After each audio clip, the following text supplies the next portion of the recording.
Salam, hər vaxtınız xeyirli və uğurlu olsun. Bizim Səda bugün olan buraxılışıyla efirdədir. Xoş gördük sizləri. Hər insan ayrı-ayrılıqda cəmiyyətin bir fərdidir və qırılmaz zəncirin bir həlqəsi olan biz insanlar əslində cəmiyyətsiz, yəni digər həlqələrdən təcrid olunmuş halda mövcud ola bilmərik. Bəli, insanın dəyəri cəmiyyət içində, ailədə, kollektivdə müəyyən olunur. Ona görə də hər birimiz bu və ya digər ortamda diqqətli olmalı, adi etika qaydalarını gözləməliyik.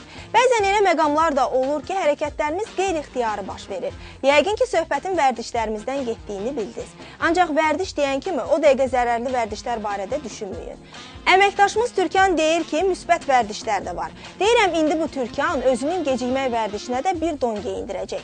Bəli, bu qız deyilən yerə ən azı yarım saat gecikməsə ürəyi partlayar. Bir sözlə desək, gözlətməkdən ötürü sino gedir.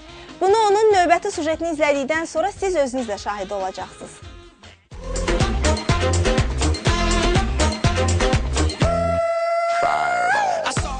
Ayda, bağışla, səni də bayaqdan gözlədirəm, valla təcili. Axır ki, gəl çat da, Ayda, nə qədər gözləmək olar? Orada işim çıxdı, biraz yubandım, çox gözlətdim səni, Allah bağışla. Evios götürüm kitabı. Sağ ol, çox sağ ol, bağışla da. Valla təcili işim çıxdı, ona görə gecikdim. İfadəsi yəqin ki, çoxlarınca tanışdı. Daha çox gözləyənlərin yaralı yerinə çevrilən gecikmək bəzi insanlar üçün artıq vərdiş halını alıb. Bəli, bu dəfə sizlərə gecikmək və onların səbəblərindən danışacağıq.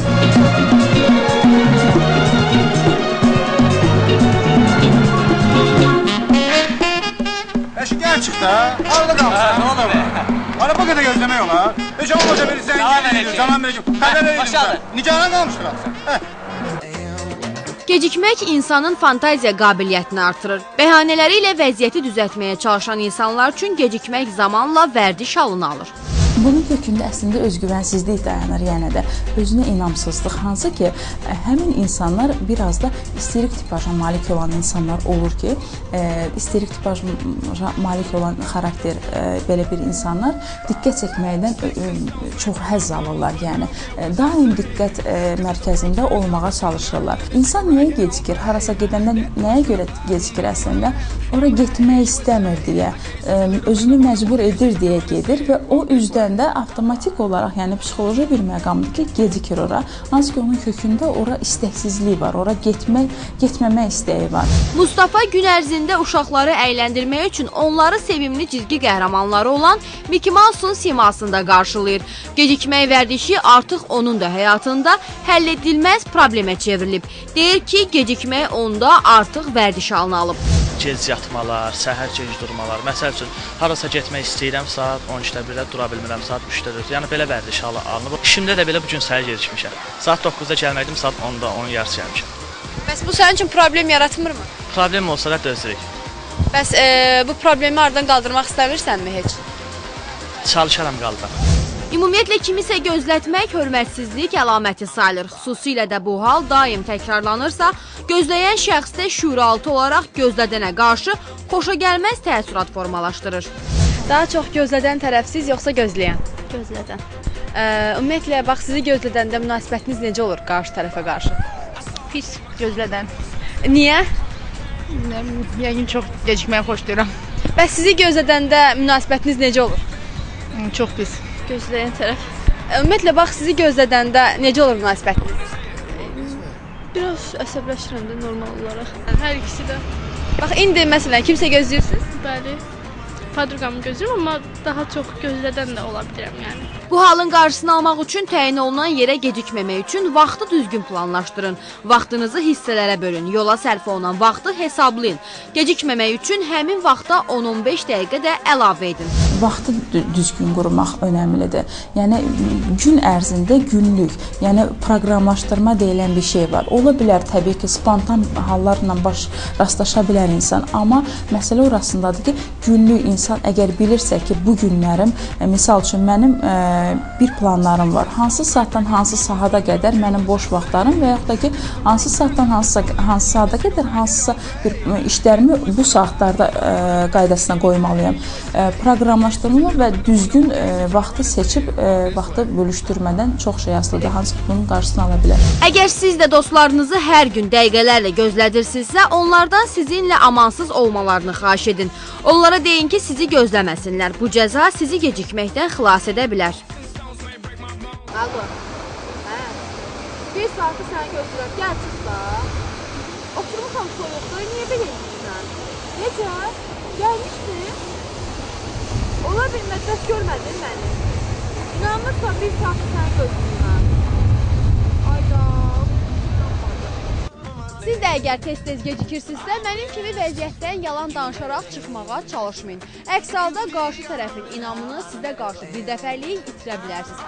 Odur ki, biraz da məsuliyyətli olub, getdiyiniz yerə vaxtında çatmağa çalışın. Türkan Mahmudova, Vüqar Yusifov, Media Səvət.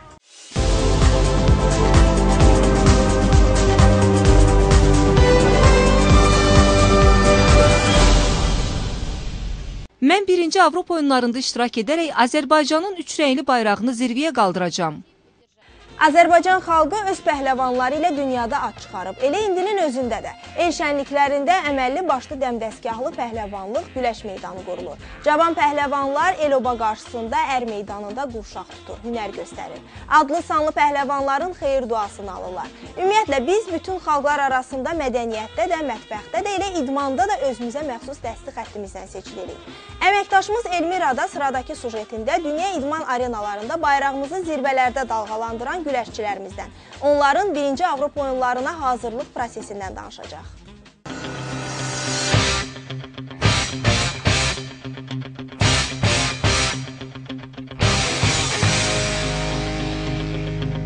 Güləş Azərbaycanın ən qədim idman növlərindən biridir. Oyunun əsas qaydası isə rəqibin kürəyini yerə vurmaqdır. Həmçinin siz rəqibinizdən 8 xal öndəsinizsə, deməli siz bu oyunun qalibi sayılırsınız.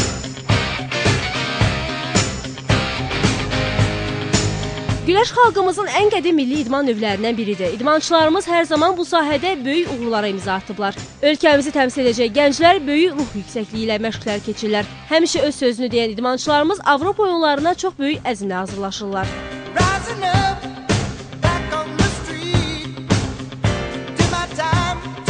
Yunan-Roma güləşi üzrə Avropa çempionu, Azərbaycan çempionu, tələbələrin 27-ci Ümumdünya Universiadasının qalibi Rəsul Çunayevin 24 yaşı var. Yunan-Roma güləşi üzrə milli yığma komandanın üzvüdür. Olimpiya oyunlarına hazırlaşır. Ölkəmizdə keçiriləcək Avropa oyunlarında himnimizi səsləndirmək indi onun ən böyük amalıdır. Avropa oyunlarından qızıl medal qazanacağımızı inanıram, çünki bütün heyət buna hazırlaşır, məşqçilərimiz bunun üçün bizi məşqçiyə keçir. İnşallah yaşayaq, görək hansı medallar qazana bilir. Milli komandamızda Avropa oyunlarına gərgin hazırlıqlar gedir. İstər məşqçilərin, istərsə də idmançılarımızın qarşıdan gələn oyunlardan gözləntiləri böyükdür. خدا رو شکر همه چی روی برنامه‌های از قبل طراحی شده داره پیش میره. Məşqlər qabaqcadan hazırlanmış proqramlar üzrə gedir. Biz o proqramlar üzrə çalışırıq. Uşaqlar həmin vaxt ən yüksək səviyyədə olacaqlar. Medala gəldikdə isə güləş rekordsuz idman növüdür. Ona söz verə bilərəm ki, bizim uşaqlar bütün canları ilə son nəfəslərinə kimi vuruşacaqlar. Həmə az istədikləriçün, ba tamam vücuduşun. Avropa oyunlarına hazırlığımız yüksək səviyyədə gedir. Bilirsiniz ki, biz tarix yazdıq, Dünya Kubokunu Azərbaycana gətirdik. Bu bizim hazırlığımızın yüksək səviyyəsi olmasıdır. Məşqçilər hamısı, baş məşqçi və bütün məşqçilər hamısı əzmkar çalışırlar. Hazırlığımız yüksək səviyyədə keçir. İnşallah ümidimiz var və idmançılarımız da çox iddialıdırlar.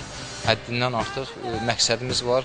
Azərbaycanda, dövlətimizdə bu ilk Avropa oyunlarının himnimizi səsləndirəcəyik. Bu möhtəşəm yarışda iştirak edəcək hər bir oyunçunun hədəfi qızıl medaldır. Güləşdə hər zaman öz sözünü deyən idmançılarımız bu ənənəni layiqincə davam etdirəcəklərinə inanırlar. Güləş elə bir şeydir ki, yəni riyaziyyat da o ki, 2 vururkən həmişə 4 eləsin. Yəni, təbii ki, favoritlər də vardı. Biz də onların içərisində bilirsiniz ki, Azərbaycan yığma komandası bu dəqiqə güləş ölkələri arasında hegemonlardan biridir. Amma buna baxmayaraq, yəni təsadüflər də olur, amma əlimizdən gələni eləyəcəyik ki, əlimizdən gələni çalışacaq eləyək ki, millət qarşısında, ölkə başçısı qarşısında tutduğumuz vəzifəni layiqincə yerinə yetirək. Ən yaxşısı ki, ölkəmizi layiqincə təmsil eləmək, biz əlimizdən gələni eləyəcək ki, öz ölkəmizin himnini öz vətənimizdə səsləndirək. Hazırda güləşin 3 növü, sərbəst, Yunan-Roma və qadın güləşi üzrə yarışlar və çempionatlar keçirilir. Klassik güləş adlanan Yunan-Roma güləşi bu idmanın ən qədim növüdür. Sərbəst güləş 18-ci əsrdə İngiltərədə yaranıb, 19-cu əsrdə isə Amerikada geniş yayılmağa başlayıb. Onu həm də İngilis güləşi adlandırırlar. Qadın güləşi isə bu növlər arasında ən gənc olanıdır. 20-ci əsrin sonlarında yaranıb. İlk dəfə 2004-cü ildə Afinada keçirilən yay olimpiya oyunlarının proqramına daxil edilib. Bu növlər bir-birindən bir sıra xüsusiyyətlərinə görə fərqlənir. Yunan-Roma güləşi qurşaqdan yuxarıdır, ayaqdan istifadə eləmək olmaz. Sərbəstdə isə bütün qurşaqdan aşağı ayaqlan və istifadə edə bilər. Güləşin öz qayda qanunları var, yəni hakim var. 3 sənə hakim olur, yan hakim, əsas hakim və orta hakim. Bu hakimlər müəyyənləşdirir. Ölkəmizdə əhali arasında da güləşə maraq böyükdür. Biz də öz növbəmizdə ölkəmizi Avropa oyunlarında təmsil edəcək hər bir idmançımıza uğurlar arzulayırıq. Güləşin bayrağımızı öz ölkəmizdə dalğalandıracaq idman növləri sırasına daxil olması ümidi ilə Elmira Manaflı, Elvin Muradov, Liza TV. Ailədə övladın dünyaya gəlməsi sözsüz ki, əlamətdar hadisədir. Valideynlərin gözündə övlad bir ümid çırağıdır. Çoxları uşaq dünyaya gələndə onun gələcəyini xəyal edir, planlar qururlar. Bəziləri də özlərini reallaşdıra bilmədiyi arzu xəyallara övladının yetişməsini diləyir. Var gücləri ilə onları səhvlərdən, xətalardan qorumağa, düzgün istiqamətləndirməyə çalışırlar. Valideynlərin böyük əksəriyyəti gələcəyin həkimini, yaxud hüquqşünasını yetişdirməyinə ümid edir desəm, yəqin ki, yanılmaram. Görəsən nədir insanlardakı bu həkimlik həvəsi? Niyə həkim deyən kimi ağ xalatlı, nur simalı və ilk növbədə savadlı insan canlanır təsəvvürümüzdə? Həkimlərdən söz düşmüşkən, əməkdaşımız Gülnar da onların əsas atributlarından mı deyim, aksesuarlarından mı deyim, bilmirəm. Nəysə, uzun sözün qısası, həkim xalatından, onun tarixindən və özəlliklərindən danışacaq.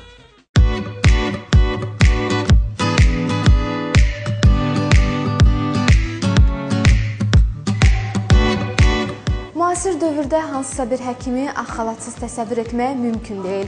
Apardığımız araşdırmalara görə ağ xalatın ilk yaradıcısı İngilis həkimi Joseph Lister olub. Digər bir mənbə göstərir ki, həkimlərin ağ xalat geyinməsi təşəbbüsünü ilk dəfə məşhur rus cərrahı Nikolay Pirogov irəli sürüb. Həmkarları öz xatirələrində Pirogov haqqında yazırdılar ki, o qədər təmizkar bir həkim idi ki, əməliyyatlardan əvvəl sarğı materiallarını belə mikroskopla yoxlayırdı. Xalat da məhz pasiyentləri infeksiyalardan və yoluxucu bakteriyalardan qorumaq məqsədi ilə düşünülüb. Dövrümüzdə də ağ xalat həkimlə pasiyent arasında gigiyenik bir vasitə hesab olunur. Ömrünün 42 ilini bu sahəyə həsr edən həkim-terapevt Elaza Mikayılzadə də bu fikirdədir.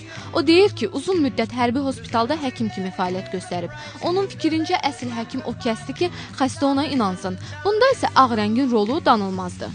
Həkimin vicdanı ilə assosiasiya edilən bir şeydir. Yəni, həkimin vicdanı kimi ağ, təmiz olmalıdır. Həkim xəstələrinə qarşı öz doğma adamları kimi yanaşmalıdır. Yəni, həkiminlə ilkin söhbətdən xəstə 50% yaxşılaşma hiss edilir. Əgər onu hiss eləmirsə, o xəstə həkimin yanına bir daha gəlmir. Ağ həkim xalatına olan ilk iradlar xalatların qollarına idi. Belə hesab edirdilər ki, xəstəliklər həkim xalatının qolları vasitəsilə ötürülür. Sonra isə bu iradlar xalatın düymələrinə və ciblərinə də aid edildi. Bu isə bu xalatların düyməsiz, cibsiz və qolları nisbətən qısa tikilməsinə səbəb oldu. Həkimliyin əsas prinsipi deməli təmizlik, saflıq deməkdir həkimlik. Və eyni zamanda elə tibb elminin əsasını deməli sanus, yəni təmizlik təşkil edir ki, yəni ağ rəngin üstündə də ləkələr asan bilinir. Ona görə də deməli ağ paltardan istifadə olunur ki, yəni təmizlik rəmzi kimi, sağlamlıq rəmzi kimi. Hazırda dünyada ağ xalatla yanaşı digər rənglərdə də həkim formaları var. Bu rənglər sırasına göy, yaşıl rənglər daxildir. Bu geyimlərdə vacib olan bir məqam da odur ki, bu xalatlar hər gün işdən sonra və ya hər bir əməliyyatdan sonra dəyişdirilməlidir. Keçmişdə deyirlər ki, ağ humayun ağ, yəni o qədər ağdır ki, hər hansı bir kölgə hətta ora düşəndə orada öz əksini göstərir. Ağ xalat da o misaldan da biz yəni geyiniriksə, yəni biz özümüz daxilən təmiz olmalıyıq. Xəstəyə öz yaxınlarımız, doğmalarımız kimi yanaşmalıyıq. Xəstənin dərdini öz dərdimiz bilməliyik və xəstədə olan həmin o yəni xəstəlikləri öz ağ xalatımızla, yəni o çirkabları oradan çıxıb təmizləməliyik və ağ həmişə işıq saçır. Ağ həmişə təmizliklə bərabər ağ işıq, yəni insana bir növ sakitlik gətirir. 150-dən çox yaşı olan ağ həkim xalatının bugün dünyanın bütün ölkələrində həkimlər geyinirlər. Ağ rəng həm xilas etmək, həm də xəstəlikdən azad olmaq anlamını daşıyır. Ağ xalatın yeganə və vizual daşıyıcıları həkimlərimizdir. Biz isə onlara bu məsuliyyətli işlərində uğurlarının bol olması diləyi ilə Gülnar İlqar qızı, Turab Məmmədov, Lider TV. Hər kəs istirahətini öz zövqünə uyğun şəkildə qurmağa çalışır. Kimi boş vaxtlarında rəsm çəkir, kimisi musiqi dinləyir, kimisi də sevdiyi əyləncə məkanlarına üst tutub istirahətin necə deyərlər dadını çıxarmağa çalışır. Hələ mən futbol, voleybol, həndibol, nə bilim daha nə bol oynamaq üçün həftənin sonunu gözləyənlərdən danışmıram. Elə biri bizim rejissorumuz Orxan. Onu 6-cı gün işdən sonra harda axtarsan, ancaq futbol meydançalarında taparsan. Bəsdir də qardaş, axı bu qədər də olmaz. Hələ əməkdaşımız Xumardan danışmıram. O hara gedir? Ucundan qulağından deyim ki, bu nə futboldur, nə voleybol, nə də həndibol. Amma onun məşğuliyyətinin də sonu elə boldur. Nə bol? Yox, yaxşısı budur, bunu siz özünüz tapasınız. Çətinlik çəkənlər isə sıradakı sujeti izləyə bilərlər. Çünki Xumar bu dəfə sevdiyi məşğuliyyəti ilə bağlı reportaj hazırlamaq qərarına gəlib. Beləliklə, diqqət ekranlara.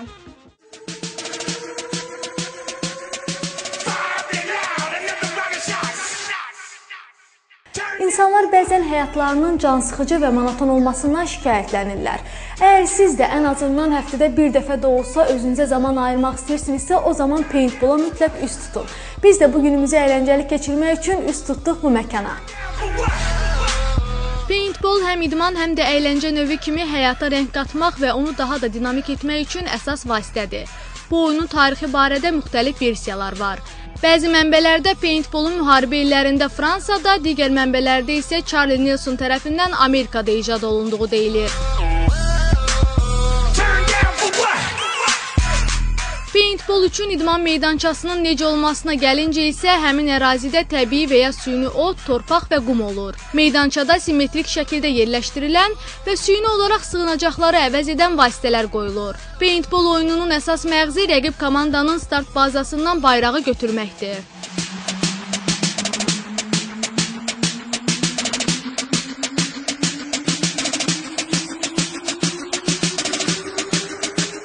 Paintball müasir əyləncə növüdür, hansı ki markerlərlə boyalı atəş açırlar. Elə mənim kimi.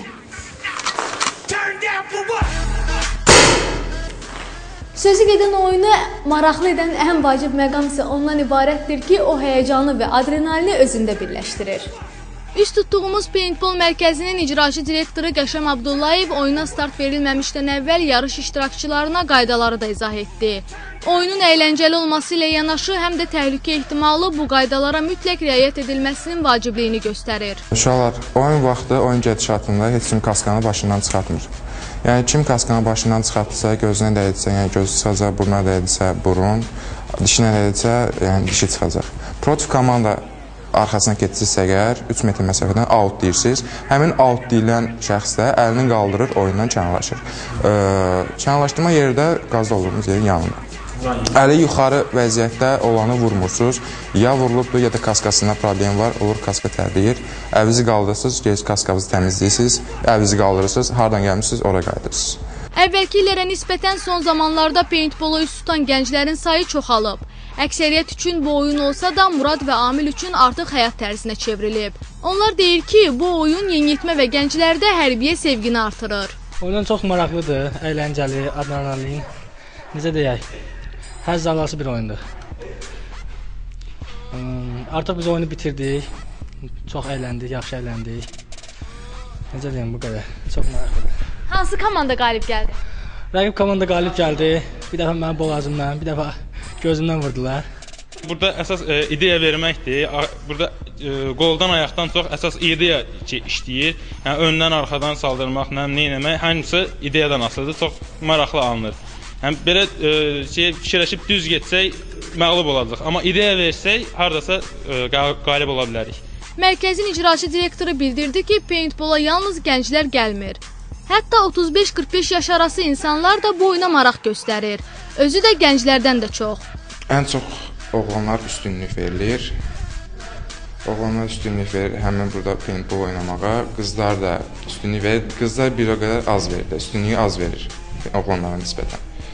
Elə o gəlirlər, qarışıq gəlirlər, qızlar bir komanda, oğlanlar bir komanda, onlarla bölüşürlər, normal oynayırlar, gün keçirirlər.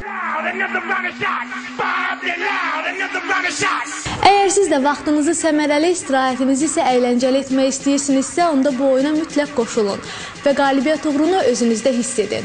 Xumar Kərimli, Rəşad Məmmədov, bizim Səda Lider TV. Bax belə, bizdən bugünlük də bu qədər. Sabah yenidən görüşünüzə gələcəyik. Odur ki, bizim Sədanı hər gün izləməkdə davam edin. Sağ olun, salamat qalın. Bundan keçməliydin. Sonra siz özünüz də şahid olacaqsınız. Bu ş ilə başlayan sözləri mənə deməyin, yazmayın da. Mən ş hərfini deyə bilmirəm. Şahidi olacaq. Biz bir də və bir də. Təzədən başlamalıyam. Elmiranın sıradakı sujetində. Hə, bildim yaxşı. Sağ olun, salamat qalın.